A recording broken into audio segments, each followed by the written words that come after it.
हरे कृष्णा। ओम अज्ञानतिमिरान्धस्य ज्ञानाञ्जनशलाकया चक्षुरुन्मीलितं येन तस्मै श्रीगुरुवे नमः। हरे कृष्णा। भगवत गीता के आज के इस क्लास में हम अध्ययन करने जा रहे हैं अध्याय 4 का श्लोक संख्या 28। यह श्लोक 3 तरह के यज्ञों के विषय में जानकारी हमें दे रहा है। भगवान ने हमें जो ज्ञान दिया है वो ज्ञान 3 प्रकार के यज्ञों के बारे में है। आइए देखते हैं वो यज्ञ कौन कौन से हैं। तो श्लोक इस प्रकार है।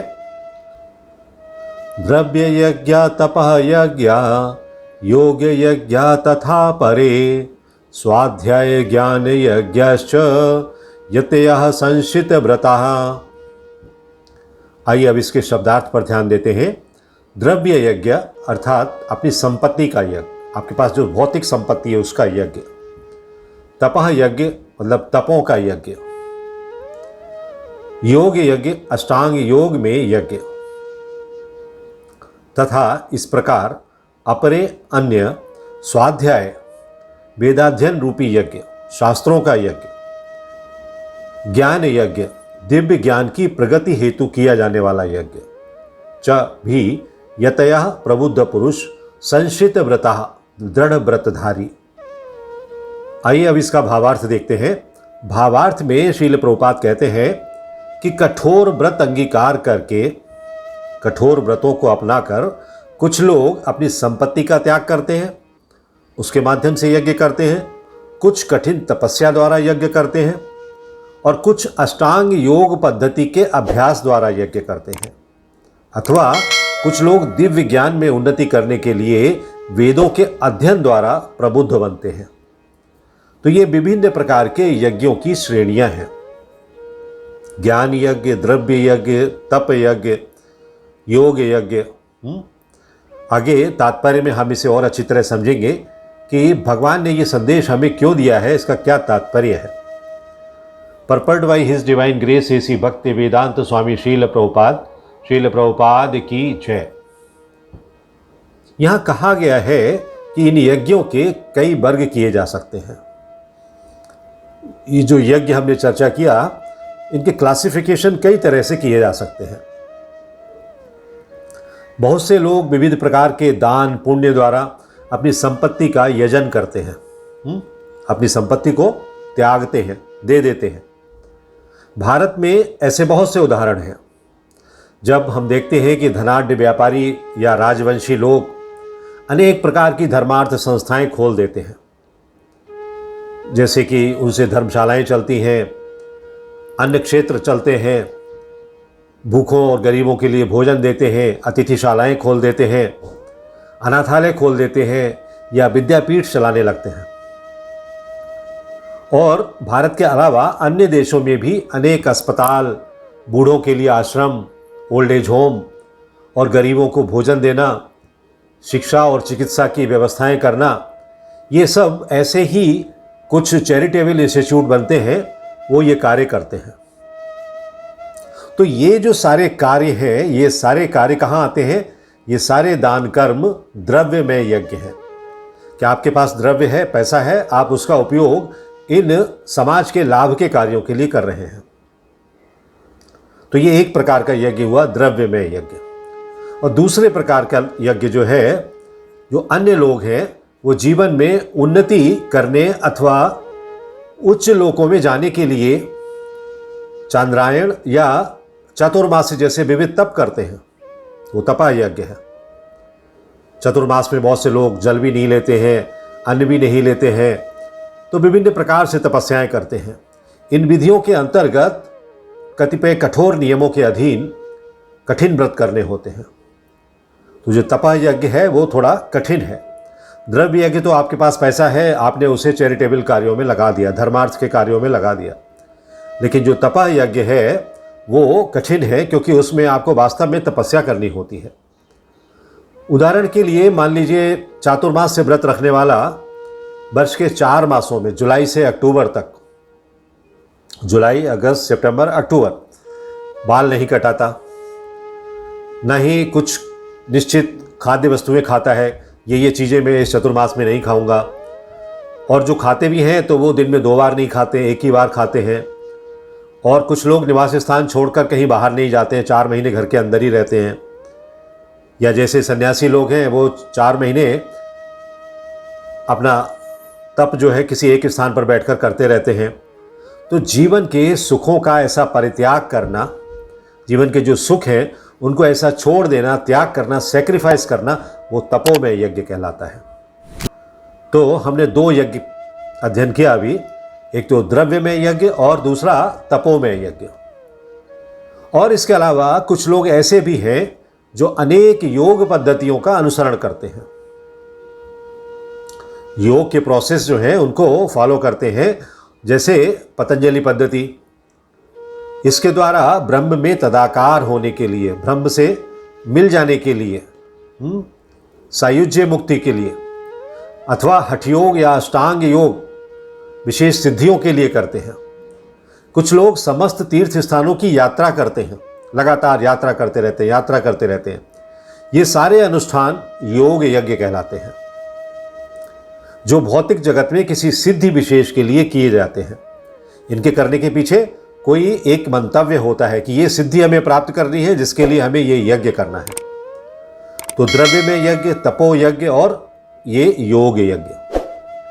अब अंत में कुछ लोग ऐसे भी हैं जो विभिन्न वैदिक साहित्य तथा उपनिषद, वेदांत सूत्र या सांख्य दर्शन, इनके अध्ययन में अपना ध्यान लगाते हैं, अपना मन इस तरह के ग्रंथों के पढ़ने में और अपने मन की शुद्धि के लिए लगाते हैं। इसे स्वाध्याय यज्ञ कहा जाता है। स्वाध्याय अर्थात अध्ययन, मनन, चिंतन का यज्ञ है ये। तो 4 प्रकार के यज्ञ हुए, द्रव्यमय यज्ञ, तपोमय यज्ञ, योग यज्ञ और स्वाध्याय यज्ञ। ये सारे योगी, चाहे वो किसी भी प्रकार के यज्ञ को संपादित कर रहे हैं, ये सारे योगी विभिन्न प्रकार के यज्ञों में लगे रहते हैं और उच्च जीवन की तलाश में रहते हैं। वो एक high standard of life set करना चाहते हैं और ये चाहते हैं कि मैं बाकी के सामान्य लोगों से ऊपर रहूं। किंतु कृष्ण भावनामृत इनसे पृथक है। अब देखिए, यहाँ प्रभुपाद समझा रहे हैं कि कृष्ण भावनामृत इन 4 पद्धतियों से अलग है, क्योंकि ये परमेश्वर की प्रत्यक्ष सेवा है, भगवान की डायरेक्ट सेवा। इसे उपर्युक्त किसी भी यज्ञ से प्राप्त नहीं किया जा सकता। इसमें कहीं भी जो ऊपर की 4 पद्धतियां हैं, परमेश्वर का कोई सीधा संबंध नहीं है। लेकिन कृष्ण भावनामृत में आप भगवान की सीधी सेवा करते हैं, भगवान के अर्चा विग्रह की सीधी सेवा करते हैं। भगवान के साथ आपका डायरेक्ट कांटेक्ट रहता है, आप उनसे बात कर सकते हैं, आप उनके साथ खेल सकते हैं, आप उनके साथ भजन, पूजन, कीर्तन, नृत्य कर सकते हैं, कुछ भी कर सकते हैं। तो भगवान तथा उनके प्रामाणिक भक्तों की कृपा से ही ये कृष्ण भावनामृत प्राप्त किया जा सकता है। ये कृष्ण भावनामृत आसानी से उपलब्ध नहीं है। फलतः ये कृष्ण भावनामृत एकदम दिव्य स्थिति है, क्योंकि supreme personality of God head के साथ आपका डायरेक्ट संबंध है, जबकि इन 4 योग पद्धतियों में भगवान से डायरेक्ट संबंध नहीं है। तो आइए अब इस विषय को थोड़ा सा और हम विस्तार से समझते हैं। पहले द्रव्य यज्ञ के बारे में। द्रव्य यज्ञ ये मात्र संसार के लोगों के हितों के लिए, हितों के उद्देश्य को ध्यान में रखते हुए लोग क्या करते हैं, कुआं बनवाते हैं, तालाब बनवाते हैं, बावड़ी बनवाते हैं, मंदिर बनवाते हैं, धर्मशालाएं खोलते हैं, दवाखाने खोलते हैं, और जहाँ खाने पीने की समस्याएं हैं वहाँ अन्न, जल, वस्त्र, औषधियाँ, पुस्तकें, ये सब चीज़ें दान में देते हैं। और ये सब करके वो द्रव्य यज्ञ संपन्न करते हैं। द्रव्य को अपना और अपने लिए ना मानकर, निस्वार्थ भाव से सभी जनता का मानकर उनके कल्याण के लिए, उनके कल्याण के लिए उसको लगा देते हैं। तो ये द्रव्य यज्ञ होता है। हमारे शरीर आदि जितनी भी वस्तुएं हैं हमारे पास हैं, उन्हीं से यज्ञ हो सकता है। हाँ, इसके अलावा कोई और सामान की आवश्यकता नहीं है। अगर हमारा मन में ये विचार है और द्रव्य हमारे पास है, तो हम इसी शरीर में बैठे बैठे वो यज्ञ कर सकते हैं। और एक मनुष्य बालक से उतनी ही आशा रखता है जितना वो कर सकता है। फिर सर्वज्ञ भगवान तथा संसार हमसे हमारी क्षमता से अधिक की आशा कैसे रखेंगे? हम उतना ही कर सकते हैं जितना कि हम इस शरीर से संभव है। मान लीजिए कोई दानदाता है, उसके पास बहुत सारा धन है, लेकिन बहुत वृद्ध है, चल फिर नहीं पाता।